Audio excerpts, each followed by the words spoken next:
I'll keep this quick, and if anyone shouts drink loud enough, I'll get the fuck off, all right?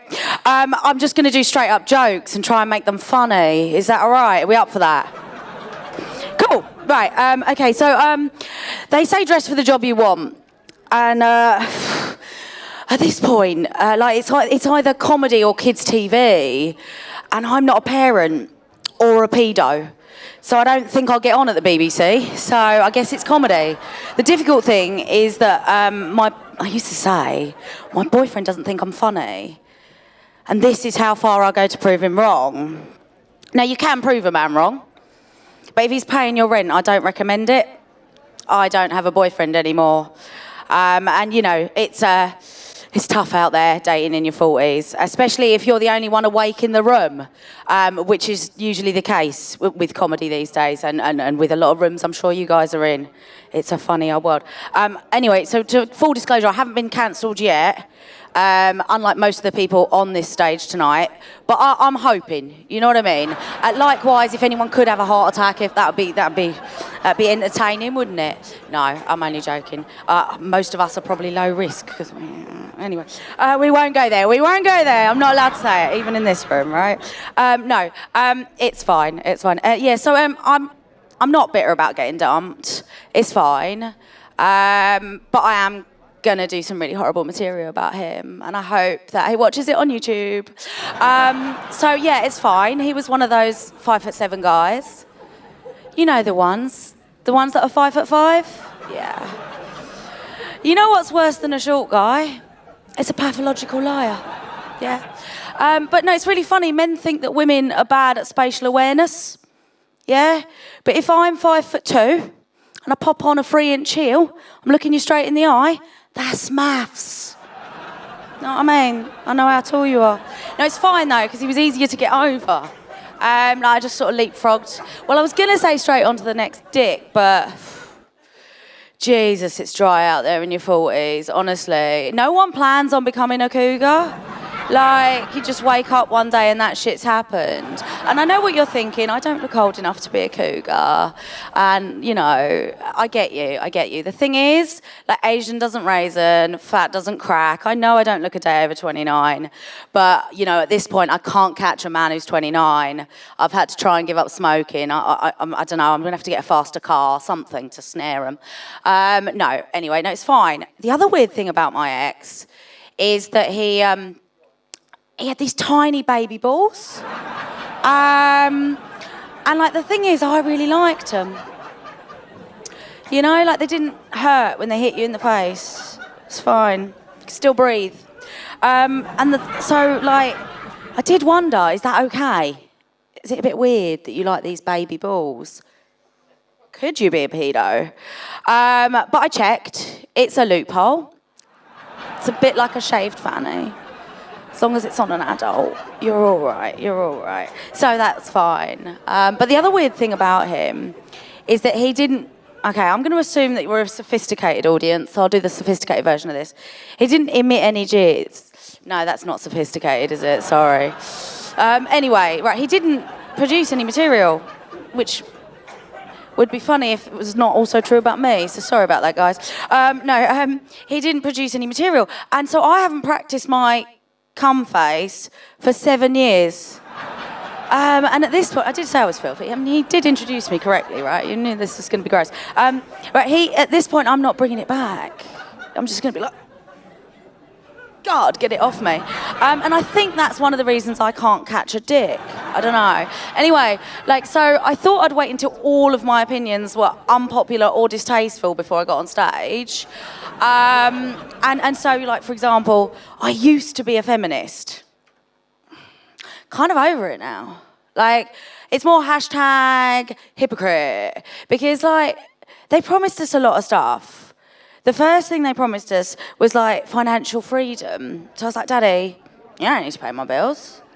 I'm going to go and get myself some financial freedom. Turns out they meant a job. Fuck that. And then the other one was sexual liberation, which sounded fantastic in your 20s.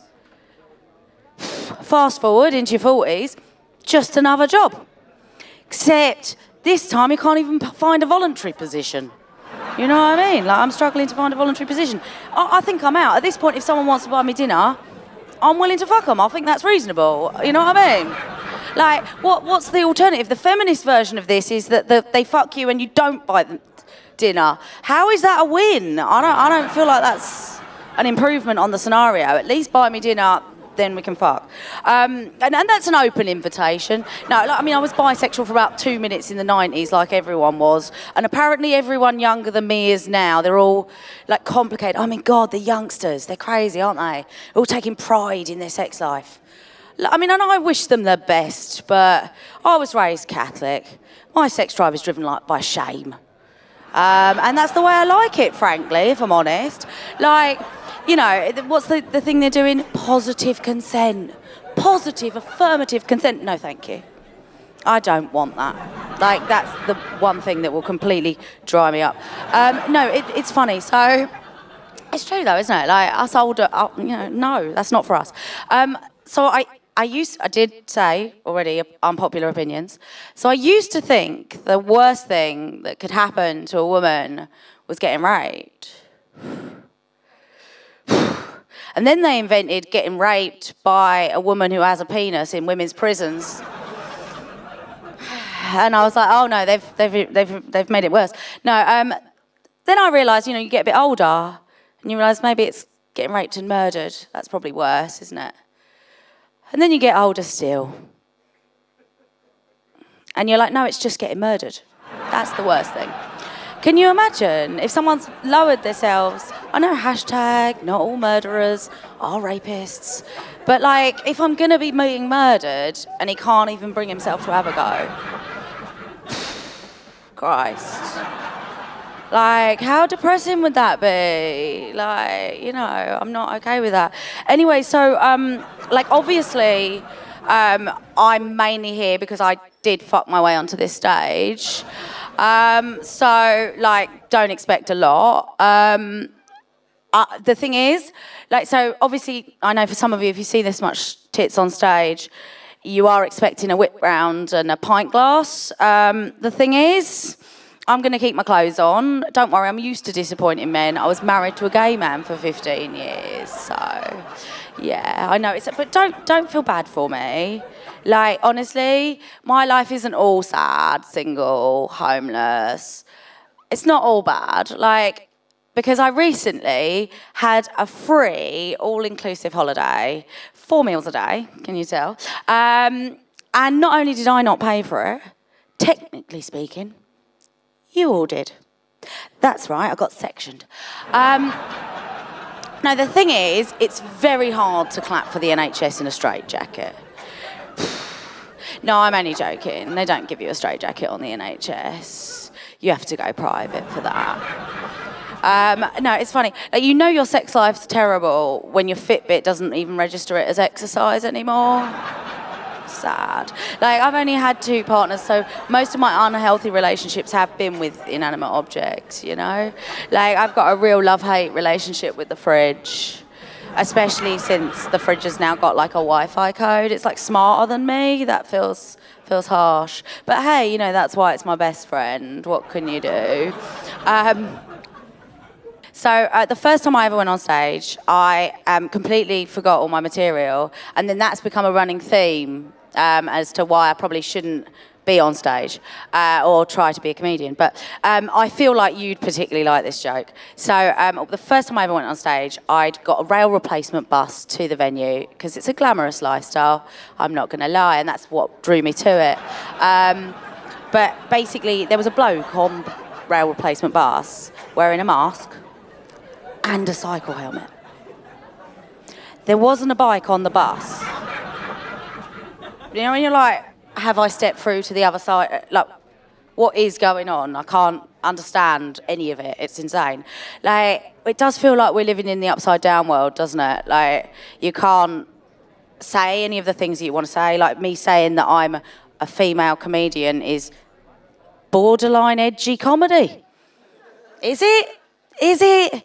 Like, I don't feel like it is. I feel like that's just a statement of fact, but apparently facts are offensive now. It's a bit like facts can be racist, isn't it? How can a fact be racist? I don't see how it works. So in just to make you feel comfortable before I say this, my dad's Indian, okay, which means I'm allowed to be racist about Indians. That's the rules. I don't make them. Right, so basically the Indians, they're very racist, right? They turned it into a religion. So, obviously, in this society, we don't take casual racism seriously enough. And, as someone who comes from a long line of people who've made racism a religion, I feel like I can speak on the subject. It's a weird world when your refugee immigrant father voted for Brexit. And I'm like, yeah, I get you. He's like, we've got enough now. That's enough. I hear him. I'm like, you're the only one I know who can say that out loud. Can I reference you? Is that allowed? Can I get away with it? And the last thing was, so he's the type of Asian that reads a headline and wishes for a bit more specificity. Can we just mention where in Asia they were from? Because it's generally not the Indians, is it? They're all right. No. They keep their gang rape at home. In Delhi. It's fine. We don't mind that. We know when we go on holiday, be careful. Anyway, I think that's me done. I think I've got to take this with me. Sorry. Thank you.